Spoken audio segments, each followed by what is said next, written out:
Un síntoma, imaginemos ahora un síntoma en el sentido común de la expresión, un síntoma, algo que se padece, que se sufre. Es decir, que pasa a ser un síntoma penoso, penoso para el yo. Un síntoma del cual alguien quiere liberarse. Y para eso recurre a ustedes.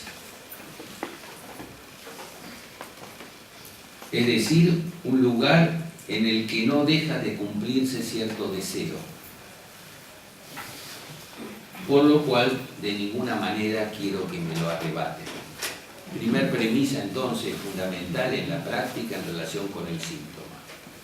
No hay que creer que cuando un paciente nos pide ser liberado de su síntoma, en realidad desea ser liberado de su síntoma. Por una razón muy sencilla, porque si por esta razón, extendiendo una famosa frase de Freud, porque todo paciente ama a su síntoma como a sí mismo. Porque el síntoma es también, no solo un mensaje, también una forma de gozar. Ya Freud lo decía a su manera, cuando hablaba de la satisfacción sustitutiva del síntoma. El síntoma es una satisfacción y todos lo sabemos. Nadie renuncia, ningún humano renuncia a una satisfacción si no tiene otra sustitutiva. Entonces del síntoma también se goza y uno se aferra al síntoma. No hay que creer mucho que un humano quiera liberarse de su síntoma.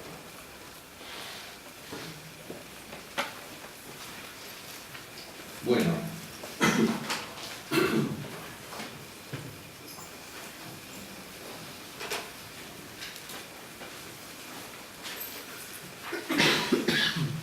les mencioné recién un aspecto de la resistencia, el concepto de resistencia. Claro, el concepto de resistencia, al que voy a aludir muy rápidamente, no es un concepto que hay que pensarlo en relación a una resistencia al tratamiento. El concepto de resistencia para Freud no es que un paciente llega tarde o un paciente falta o alguien no quiere analizarse, tiene resistencia al psicoanálisis. Eso en todo caso es un sentido muy amplio. El sentido más específico, riguroso del término de transferencia se piensa en el seno de los aspectos fundamentales del dispositivo psicoanalítico. Un dispositivo que está a la espera del advenimiento del sujeto. En el seno de ese dispositivo entonces puede suceder algo en lo que se le propone al paciente, que es que hable. Una propuesta imposible de desarrollar al extremo de lo que se propone, que diga todo lo que se le ocurre. No es posible decir todo, pero por lo menos se propone, sí, ese ideal. En ese trabajo del analizante, que es el principal trabajo en el análisis, que es el de asociar libremente, se pueden producir interrupciones.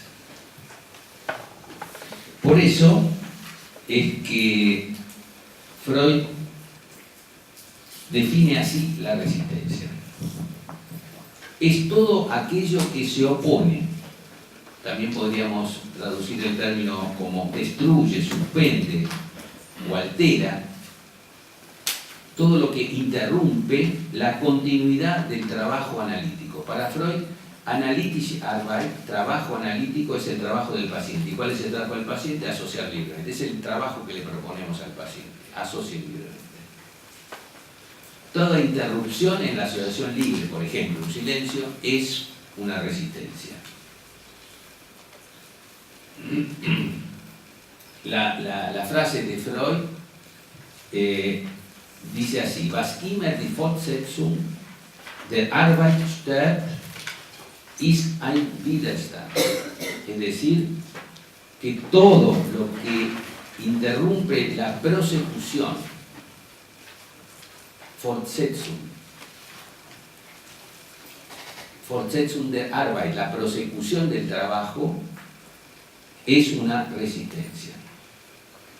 Este trabajo, el Arbeit, trabajo analítico, cuya continuidad se ve comprometida por el fenómeno de la resistencia, no es el de un acercamiento a la curación. No consiste en la supresión de los síntomas, ni siquiera en el frecuente y siempre posible rechazo a la interpretación. El trabajo analítico es definido entonces por Freud como ese utópico movimiento del discurso que sería el resultado de la puesta en juego de la regla fundamental. Es decir, del intento de cumplir esa orden, si no loca, pero por lo menos extremadamente paradojal, de hablar siguiendo el hilo multiforme, diseminado y en perpetua dispersión que caracteriza la asociación libre. Se comprende entonces que, puesto que lo que pone en movimiento la tarea analítica es una orden un tanto loca, paradojal, insólita y aún subversiva en cualquier otra situación de diálogo que no sea la del dispositivo analítico, que hay que ver además si es exactamente un diálogo. La resistencia entonces, definida en relación a lo que pone en movimiento el discurso del analizante, es indisociable, inherente, esencial al hecho de que éste efectivamente hable. Por el hecho de hablar inexorablemente surge la resistencia. Y la resistencia además se lee en los enunciados, en los hechos de habla, no en las conductas. Por eso es indispensable, desde el punto de vista psicoanalítico, darle a la resistencia un matiz que no sea peyorativo ni acusador. Pero hay otra cara de la resistencia, que es fundamental en el punto en el que he puesto el acento, en el que he planteado el centro de mi exposición hoy con ustedes. El de la escucha y la lectura de parte del analista. Y cuando digo que es otra cara de la resistencia, quiero aludir no a otra resistencia distinta de la que mencioné recién, sino a otra cara de la misma resistencia. La resistencia, recuerden, lo dije recién, es lo que interrumpe la continuidad del discurso en el seno del dispositivo cuando al paciente se le propone la regla fundamental. Es decir, hablando, algo en un momento determinado interrumpe ese discurso, por ejemplo, bajo la forma del silencio. La resistencia es lo que entorpece la continuidad del trabajo analítico, entendiéndose por trabajo analítico el trabajo que el paciente debe realizar, llamado asociación libre. Esta es la tesis canónica de Freud. Ahora, esta otra cara de la resistencia es muy importante porque a su vez es como decir otra cara de la regla de la asociación libre, también llamada desde Freud regla fundamental. A la regla de la asociación libre que rige para el paciente desde Freud corresponde otra regla, como ustedes saben, que rige para el analista, que es la atención flotante, o para traducirla mejor, en mi criterio, atención fluctuante. Quiere decir permanecer abierto a las ocurrencias del paciente, no seleccionar, por lo menos rápidamente, no seleccionar, tener capacidad de esperar antes de seleccionar, para decirlo de otra manera, no seleccionar apresuradamente y ni seleccionar tampoco por motivos teóricos, por motivos de preocupación personal. Yo recuerdo un analizante hace muchos años que me decía que prestaba mucha atención en los pacientes y los pacientes habían solucionado algunos problemas que ella no ha podido solucionar en su vida, por ejemplo, que quedaba siempre fascinada en la escucha con aquellas situaciones planteadas por pacientes que le habían curiosamente ellos podido solucionar problemas que ella no había podido solucionar en su vida. Bueno, eso es una selección. sin duda. Se trata de no seleccionar por ningún motivo, decía Freud, salvo por aquello que derive de una escucha analítica, que implica siempre en algún momento una selección. Quiere decir que se da valor a algo más que a otras cosas planteadas por el discurso del analizante, pero que eso no sea un apresuramiento ni tampoco sostenido por motivos teóricos ni por motivos de preocupación personal, ni tampoco por motivos terapéuticos. ¿Por qué? Porque un analista no analiza la vida ni la conducta de los pacientes, analiza un discurso.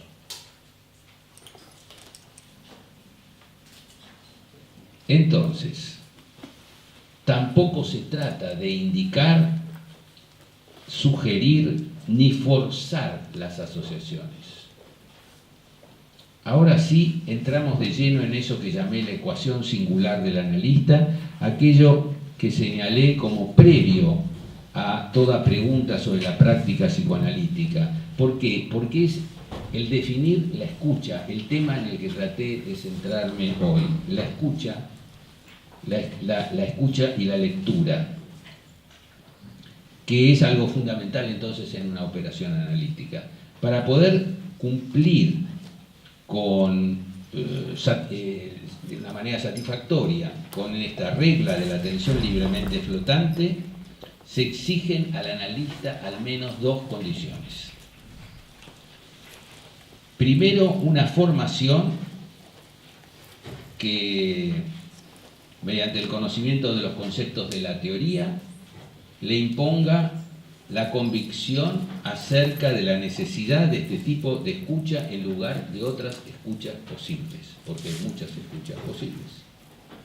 En segundo lugar, pero no en orden de importancia, y a esto aludía Freud cuando hablaba de la preocupación personal del analista, entre comillas, en segundo lugar, que él mismo, el analista, haya pasado por ese proceso al que invita a su paciente. Esto es universalmente conocido en el campo analítico. En otras palabras, que él mismo haya pasado por la experiencia analítica, es decir, que haya vivido su propia experiencia singular, imposible de transmitir, del mismo modo que Sócrates decía que no es posible transmitir la virtud. Es decir, que haya realizado esa experiencia que, entre otras cosas, es la experiencia del inconsciente. Y es ahí donde el inconsciente se descubre, entre comillas. Es en este punto, en verdad, que yo debería haber usado una palabra un poco más fuerte, por ejemplo, convicción. Freud utiliza explícitamente esta palabra en más de un lugar. Dice que un historial clínico, dice Freud, un historial clínico bien narrado, un ensayo teórico entonces bien fundamentado, en el mejor de los casos puede mover al lector a cierta aceptación intelectual del psicoanálisis. Pero agrega, lo cito, no existe ningún medio que permita transmitir la fuerza persuasiva que surge del análisis mismo.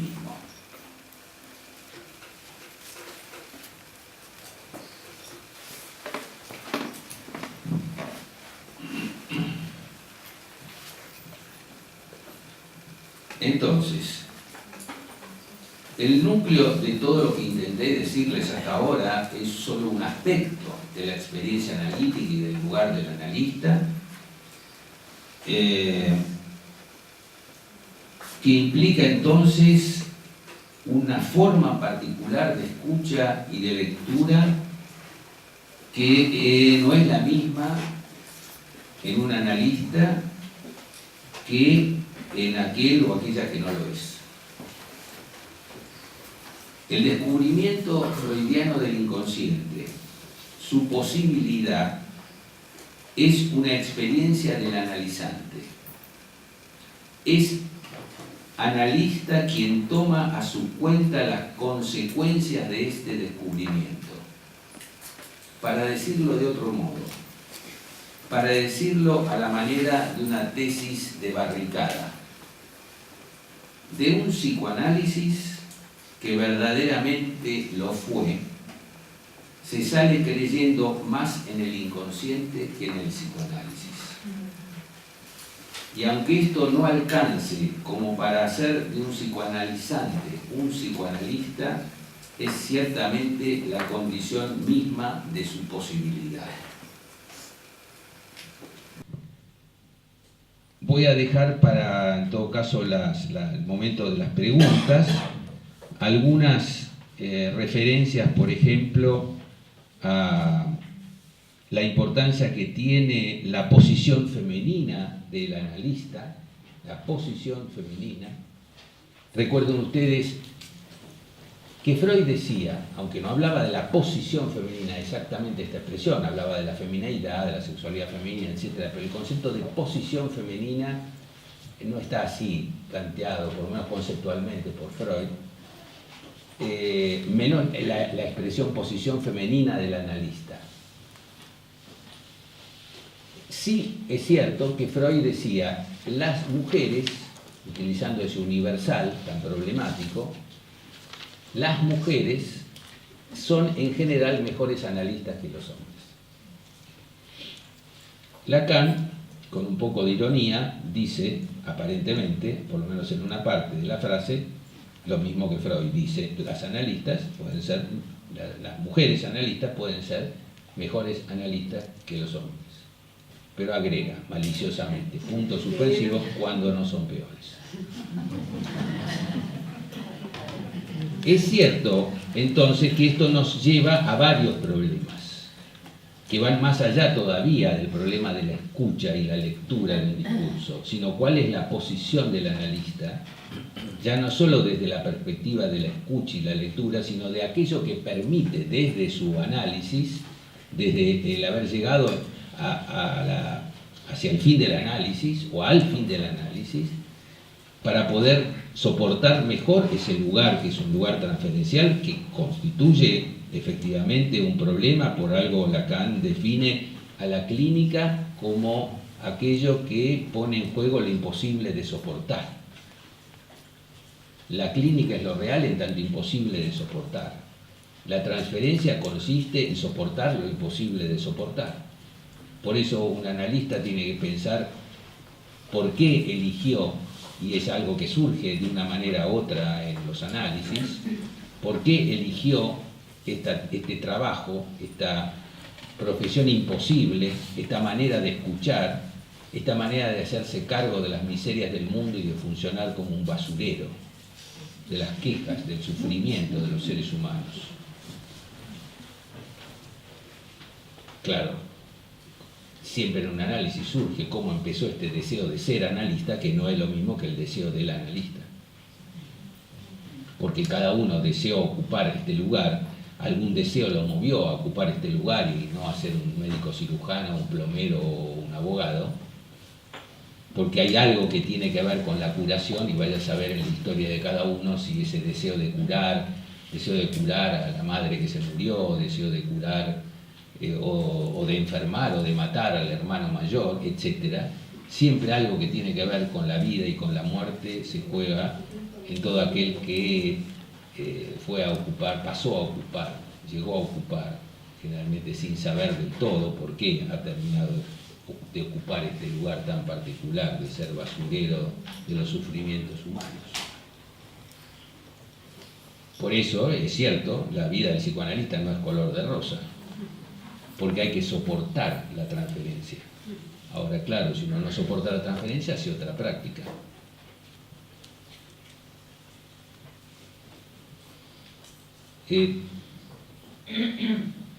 En una oportunidad, Sartre dijo: el infierno son los otros, en su famosa obra de teatro Huis clos, que se tradujo como A puerta cerrada.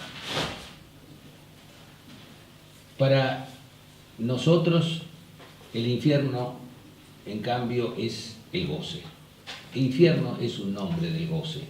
Si el descubrimiento freudiano no se trata solamente del inconsciente, sino también de la sexualidad, de la satisfacción, del cuerpo, de la pulsión sexual, se trata entonces también del goce, de eso que nos retiene, de eso que hace que entonces el síntoma sea duro de transformar, que el síntoma tenga un núcleo duro al que nos aferramos porque es un núcleo de goce.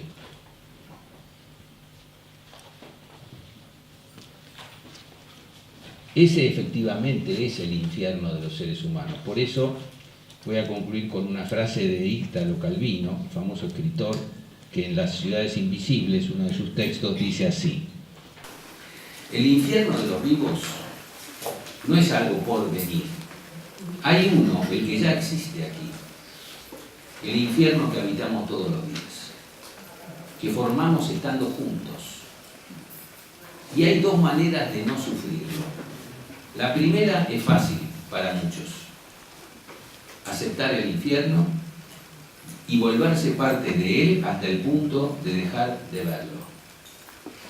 La segunda forma, es arriesgada y exige atención y aprendizaje continuos. Buscar y saber reconocer quién y qué en medio del infierno no es infierno, y hacer que dure y dejarle espacio. Bueno, nada más por ahora, ¿sí?